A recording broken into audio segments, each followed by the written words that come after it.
Saudara, jumpa kembali bersama saya Desi Indriani dalam Dialog Ekonomi minggu ini. Dan hari ini kita akan berdiskusi mengenai sensus ekonomi tahun 2016 yang diadakan oleh Badan Pusat Statistik selama 1 bulan penuh untuk melihat bagaimana kemudian perkembangan perekonomian Indonesia dan juga mengetahui sejauh mana sebetulnya pertumbuhan dari sisi entitas ekonomi, termasuk juga pengusaha-pengusaha yang ada di Indonesia, baik yang sudah settle maupun yang baru tumbuh. Ini akan kita diskusikan dengan 3 orang narasumber bagaimana kemudian output dari sensus ekonomi yang diadakan selama 1 bulan ini. Sudah hadir 3 orang narasumber yang akan berdiskusi selama 1 jam ke depan bersama kita. Di samping kiri saya sudah hadir Bapak Suryamin, Kepala Badan Pusat Statistik. Selamat malam, Pak Suryamin. Terima kasih sudah hadir. Dan kami juga mengundang pengamat kebijakan publik Bapak Sirajuddin Abbas. Selamat malam. Terima kasih sudah hadir. Dan juga hadir di sini ekonom dari Universitas Indonesia Bapak Guntur Saragi. Selamat malam. Terima kasih sudah. Baik pemirsa, sebelum kita berdiskusi lebih jauh, saya mengajak Anda untuk menyaksikan prolog terkait dengan tema kita malam hari ini, Sensus Ekonomi 2016. Mari kita saksikan bersama.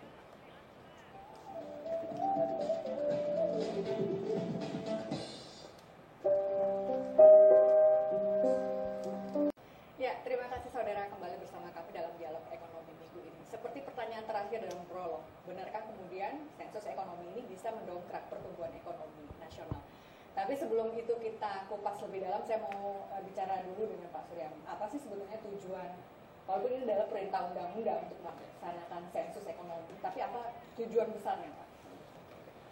Tujuan besarnya tentu untuk mendapatkan gambaran atau potret ya tentang basis data yang strategis tentang pelaku usaha, pelaku bisnis untuk pembangunan ekonomi secara nasional. Jadi kita akan mendapatkan peta yang lengkap, basis data pelaku usaha seluruh sektor ekonomi di luar sektor pertanian yang 19 itu, seluruh skala dari mikro, kecil, menengah, besar dan di seluruh wilayah Indonesia. Ya, itu yang akan kita tentunya nanti untuk memberikan bahan atau dasar kepada pengambil kebijakan pemerintah untuk melakukan pembangunan ekonomi dari sisi produksi, ya, dari sisi bukan ekonomi bisa dilihat dari sisi produksi dan dari sisi konsumsi penggunaan.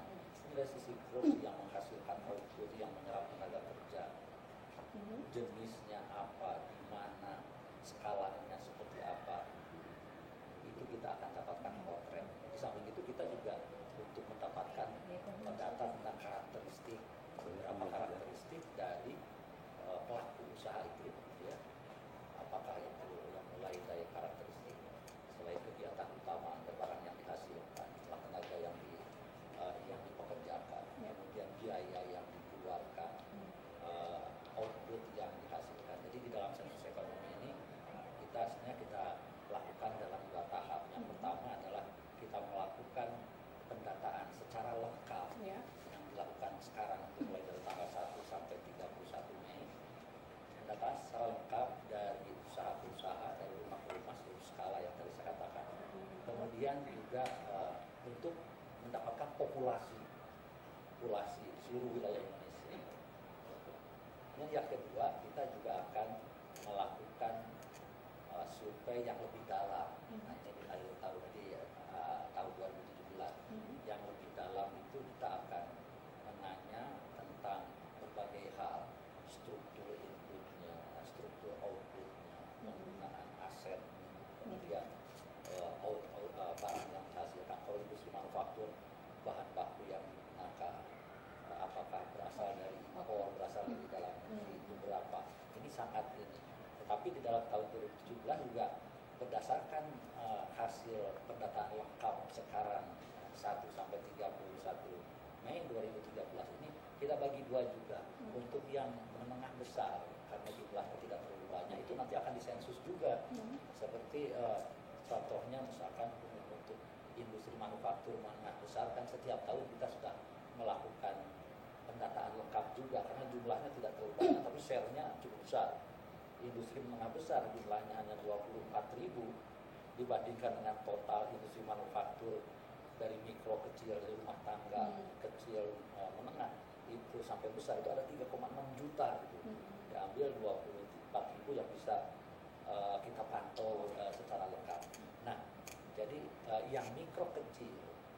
akan kita ambil sampel, kita tanya lagi secara dalam, termasuk yang tadi saya katakan struktur output, bahkan nanti akan kita tanyakan juga permasalahan modal, permasalahan SDM, permasalahan pemasaran dan sebagainya.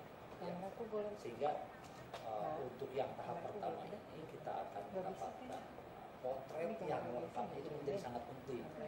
Ya, karena selain juga nanti untuk ada sebagai dasar kegiatan yang lanjutan, tapi pemerintah juga di sini bisa menggunakan atau pengambil kebijakan data ini untuk berbagai strategi ya untuk mengembangkan dunia usaha ini. Dan bukan hanya pemerintah saja, para dunia usaha bisa menggunakan data ini untuk pengembangan usahanya. Kalau kita tahu ada usaha apa di daerah mana, maka pengusaha yang mau mengembangkan, saya mau menggunakan data kita dulu, ada berapa, ada pesaing, ada mitra, ada ini, ada potret yang sejenis, perusahaan sejenis, ini sangat bermanfaat bagi mereka, bagi dunia pendidikan juga, bagi dunia penelitian.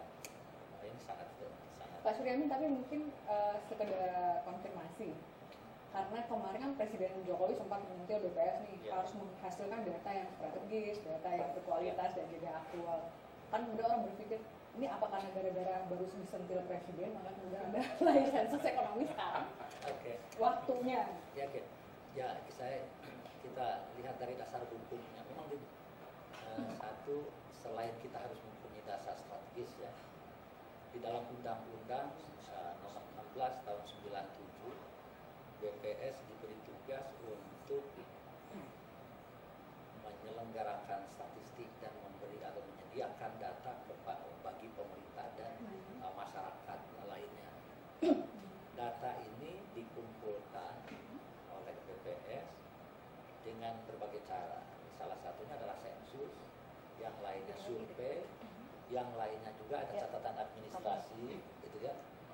Juga ada catatan administrasi seperti seperti ekspor impor, gitu, ambil dari itu bagian dari. Nah, dan sensus ini tertuang di dalam undang-undang, ada 3 sensus yang wajib dikerjakan oleh BPS setiap 10 tahun sekali. Ya, untuk memberikan potret yang lengkap itu kepada pemirsa. Ini salah satunya. Ini salah satunya sensus ekonomi di setiap tahun yang berakhiran angka 6. Ini adalah sensus yang keempat. Kita sudah melakukan 3 kali sensus ekonomi yang sebelumnya. Ada yang kedua adalah sensus pertanian. 10 tahun sekali juga setiap tahun yang berakhiran angka 3. Terakhir kita sudah melaksanakan sensus pertanian tahun 2013. Dengan menghasilkan jumlah 26 juta usaha pertanian di potensi ini. Kemudian yang ketiga sensus penduduk yang dilakukan juga 10 tahun sekali.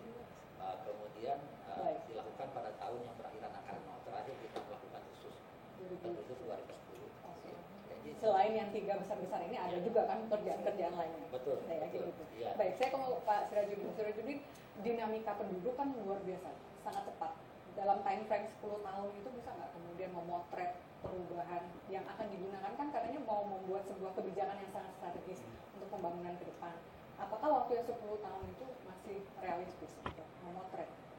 Ya, karena gini, ini kan bukan ruang vakum di antara 2006 ke 2016 itu ruang vakum, banyak sekali data-data. Justru yang dilihat dalam periode 10 tahunan itu adalah perubahan yang akumulatif selama 10 tahun itu. Oleh karena itu nanti data-data yang tahunan, yang 3 tahunan justru akan dilihat konsistensinya dan divalidasi atau diverifikasi bahkan kalau kita mau lihat lebih detail lagi. Misalnya,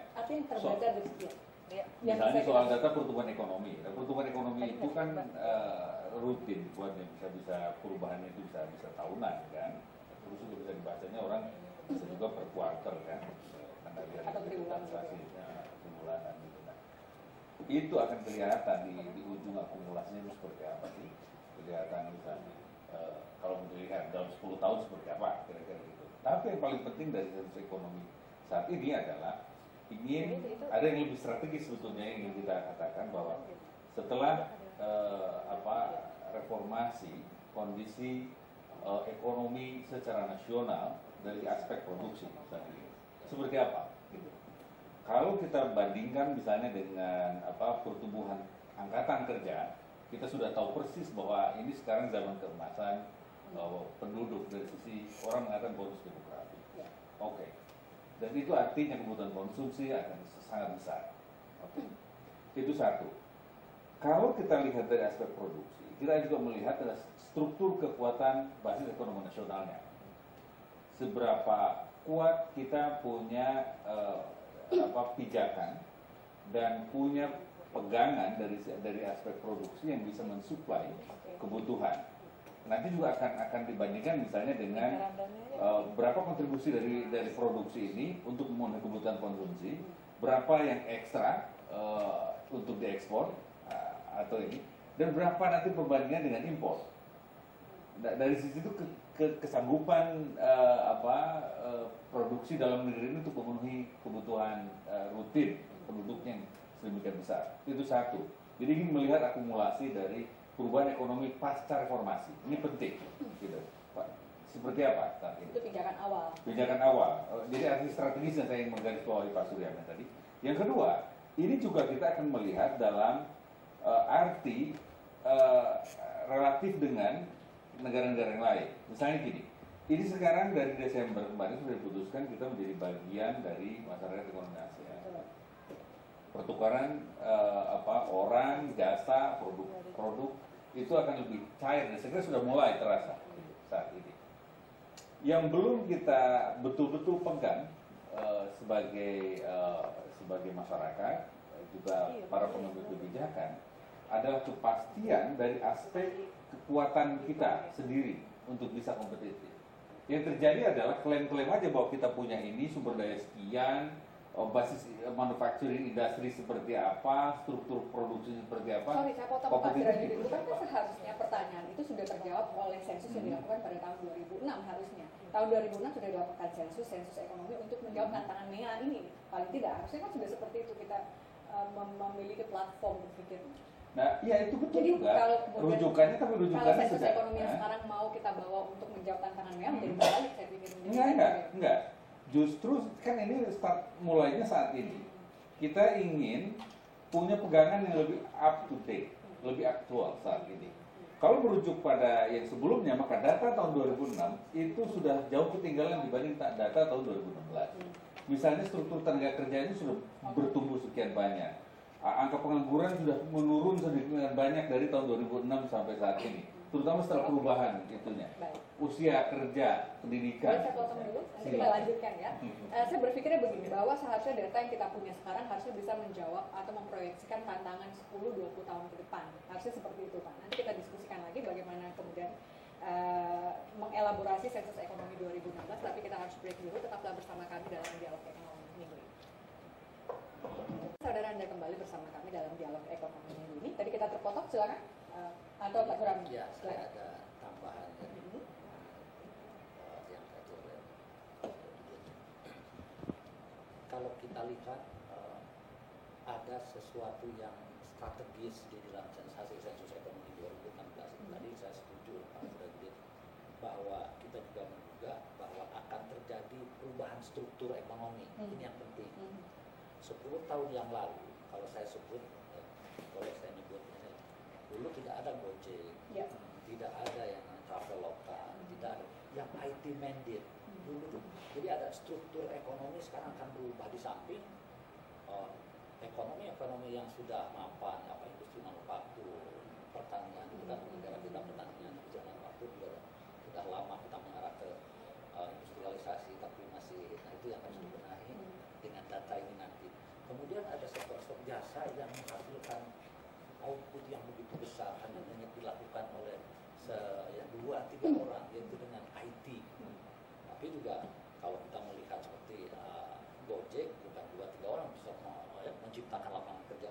Nah ini yang sangat strategis di dalam hasil sensus ekonomi 2016. Jadi dibandingkan dengan 2006 akan totally different gitu. Struktur ekonomi ini yang beda sekali akan menghasilkan sesuatu gambaran yang seperti ini Kemudian strategi mengembangkannya juga pasti akan dengan cara yang sendiri. Ada satu lagi yang juga data yang strategis. Kalau tadi kembali ke kalau yang menengah besar untuk beberapa sektor ekonomi kami melakukan pendataan itu tahunan, bahkan ada triwulan untuk pertumbuhan ekonomi, pertumbuhan sektoral, pertumbuhan sektor industri triwulanan, sektor pertanian ada yang triwulanan juga, ada yang subron. Tapi mikro kecil yang jumlahnya puluhan juta, nah ini hanya dilakukan potret populasi itu 10 tahun sekali. Dan pada tahun-tahun berikutnya itu kita survei dengan sampel basis, sampel survei, sakernas survei, ya survei triwulan sampel. Tapi potensi yang struktur ekonomi yang baru ini, di mana berapa dia yang mikronya, yang kecilnya, kecil dekat menengah, ini akan dapat potret yang sangat besar. Kalau kita lihat misalnya tahun 2006, total usaha di luar sektor pertanian dari hasil sensus 2006 itu kita mendapatkan 22,6 juta usaha. Tahun 96 kita dapat 16 juta usaha. Dalam 10 tahun 6 juta. Asumsikan peningkatannya, tapi kami menduga lebih dari itu karena sektor ekonominya sudah berubah. Asumsikan sama 22,6 juta tahun 2006, 10 tahun bertambah sama berapa puluh juta, tapi kita lihat nanti hasilnya seperti apa. Maka usaha yang ada di Indonesia ini begitu banyak.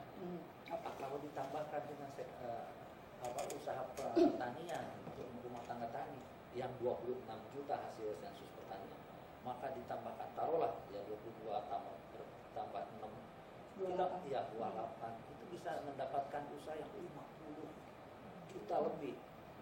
Potensi 50 juta dari 250 juta, anggap 240. Iya, itu potensi itu yang bisa juga menggerakkan ekonomi, yang bisa dengan potret yang baru, dengan kita akan pemerintah sekarang sedang menyasar mikro kecil, potret yang Pak, kalau gitu bisa hampir 125% ya? 25% Pengusaha dari kita. Enggak, kalau ditambah ya pertanian dengan termasuk 20. mikro. Iya, ya artinya 25%. Sementara kalau dikatakan gitu, kalau bisa sampai 0,5% saja dari total penduduk itu sudah berjiwa wira swasta, itu negaranya itu udah kaya. Harusnya gimana? Kalau kita sampai 25% udah jauh. Plan yang kadang-kadang berlebihan. Tipikal Indonesia itu usahanya mikro, Pak. Makanya sebenarnya sensusnya sangat strategis. Kalau mendata soal usaha besar, BPS sudah melakukan itu, sudah tahu lah ya. Sudah tahu juga. Cuma ini kan sebenarnya representatif dari sisi kontribusi output, tapi tidak representatif dari sisi warga. Justru kalau dibilang tadi strategis, saya yakinkan pasti strategis tergantung penggunanya. Pengguna data ini, BPS sudah kasih mau nggak data. mengkoreksi hasil data nanti, mau nggak mengkoreksi RPJP.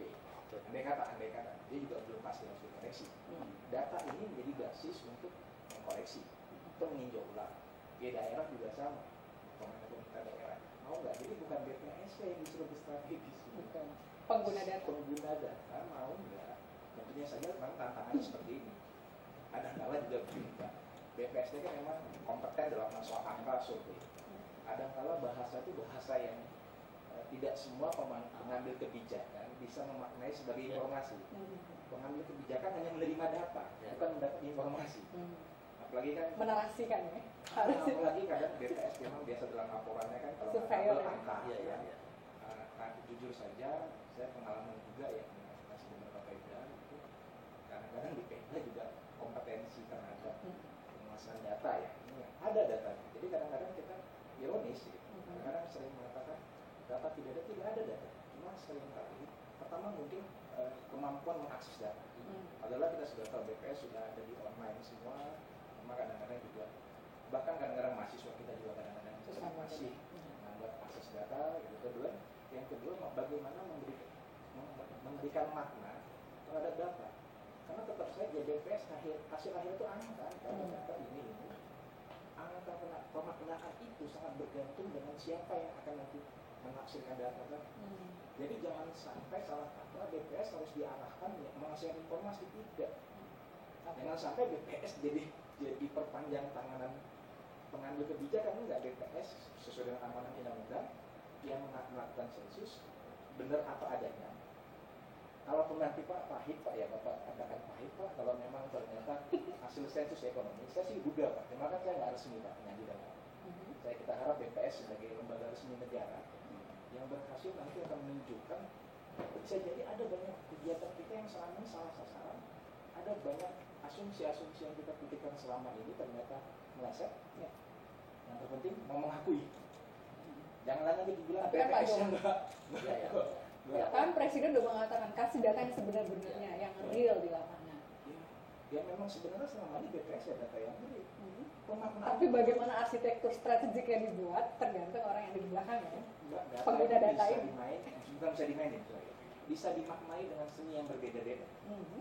Itu kalau orang BPS pasti. Jadi ya saya bisa menambahkan juga ya.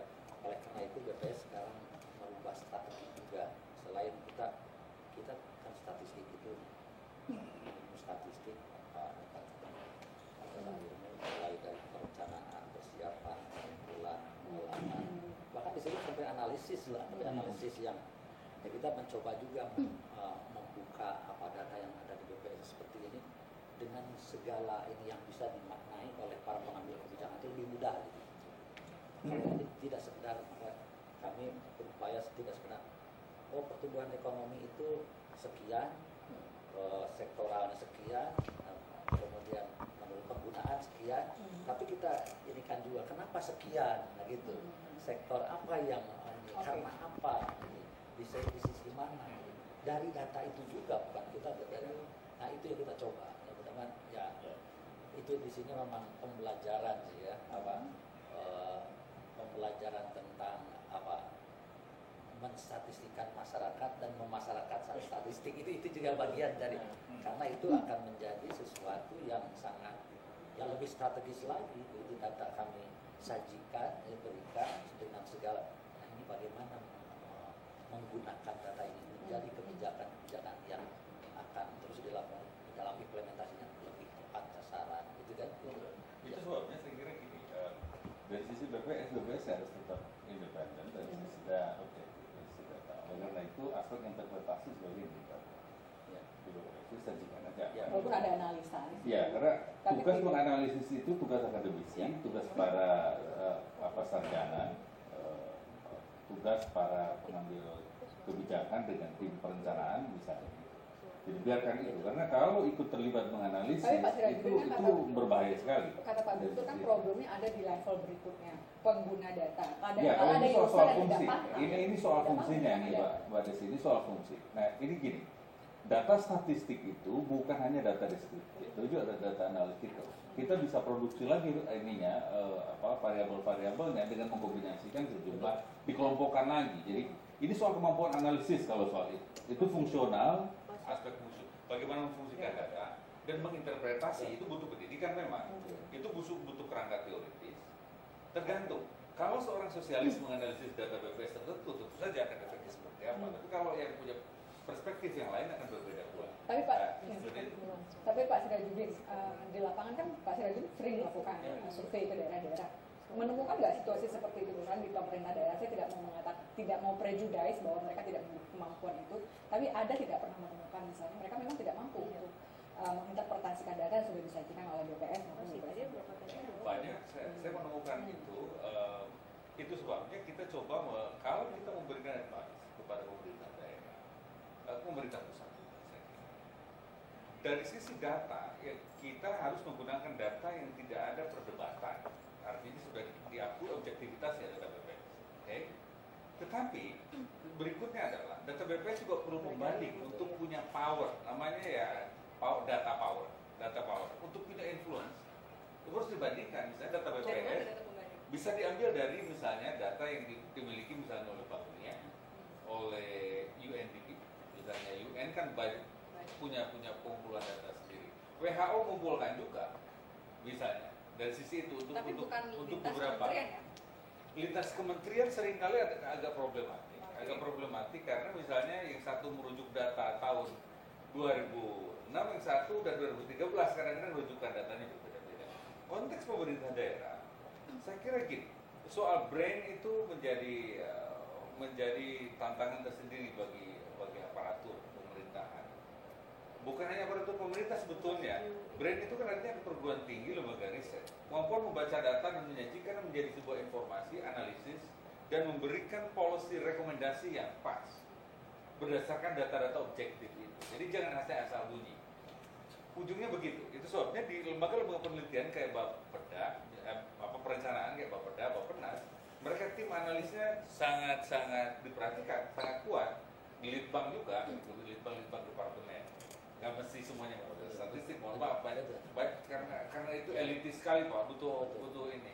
Nah, jadi memang ada gap dari bagaimana menginterpretasi dan mengkorroborasi data-data yang dimiliki oleh BPS. BPS kan ada sampai daerah Pak ya, dengan data-data pembanding yang lain, supaya ini punya power, punya ketajaman analytical yang bisa digunakan. Misalnya soal bagaimana pengguna berikutnya, maukah pemerintah mengoreksi? Saya kira harus, Bappenas harus mengoreksi itu kalau sudah berubah, dan itu gunanya 10 tahun. Dan adjustment dibuat kecil-kecilan berdasarkan survei-survei yang paling mutakhir, berdasarkan itu. Asumsi tentang harga tahunan kan itu dibuat kan, APBN misalnya. Tapi kan kalau menggunakan data 2016 saya nggak ini, oleh karena itu data survei. Nanti kita teruskan, tapi kita harus break dulu. Tetaplah bersama kami dalam dialog. Bisa nggak sih seperti harapan banyak orang bahwa hasil sensus ekonomi ini bisa kemudian aplikasi atau memberikan kontribusi positif untuk pertumbuhan ekonomi?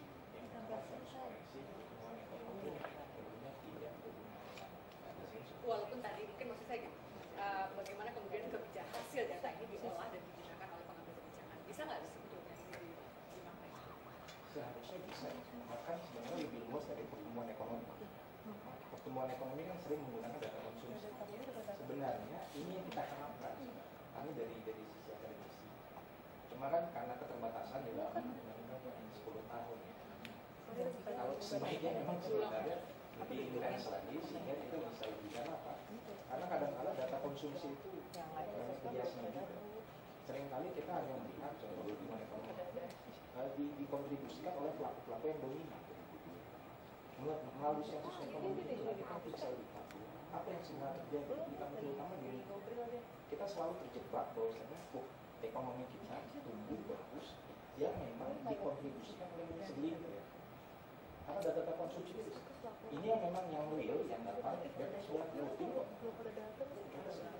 Cuma data yang 10 tahun ini saya pikir, saya tadi Pak, mudah-mudahan Pak bisa membuka mata kita. Sebenarnya saya jadi melalui data-data sensus nanti kita bisa mengkoreksi ada kesalahan.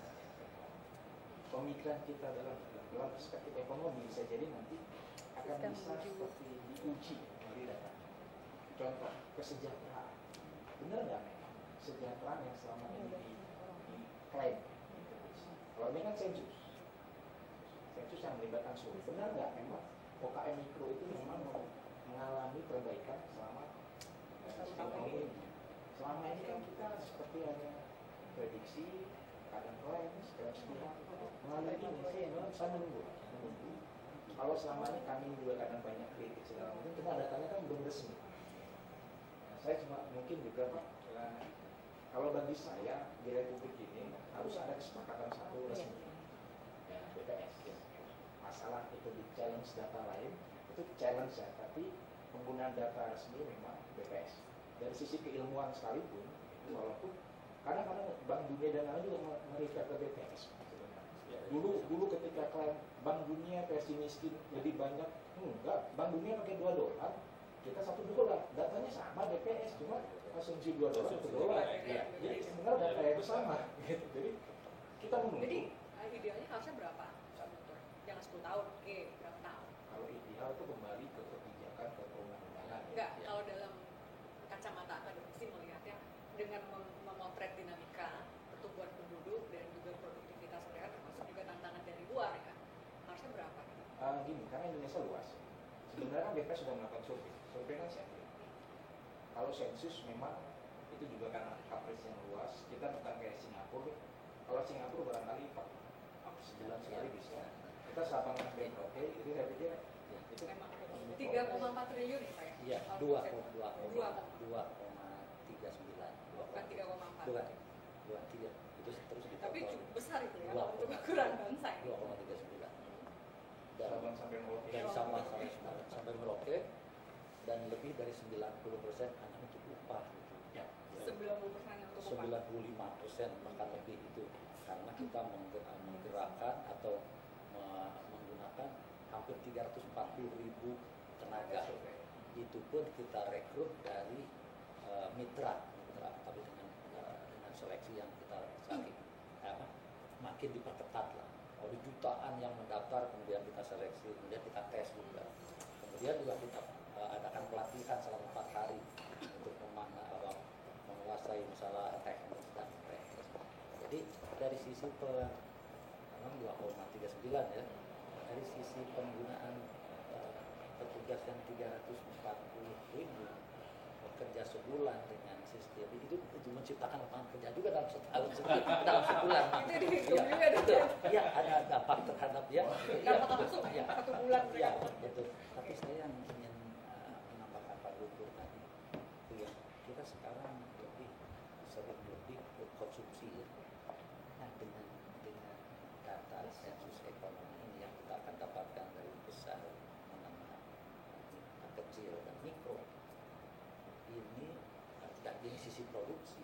Sebenarnya ini suatu sekarang dan ke depan bisa merubah strategi bagaimana berubah dari arah yang biasanya konsumsi ke produksi.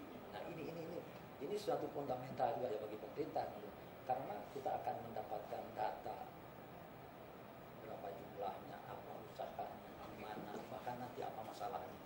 Kan ada 19 sektor usaha ya? Betul. Termasuk juga pertambangan di situ. Pertambangan itu jangan diartikan pertambangan migas atau migas saja. Jadi pertambangan dari penggalian pasir, batu kali sampai galian C. Itu potensi itu ada pelaku usaha, industri manufaktur yang mengolah bahan baku, bahan setengah jadi, cepat jadi yang menghasilkan.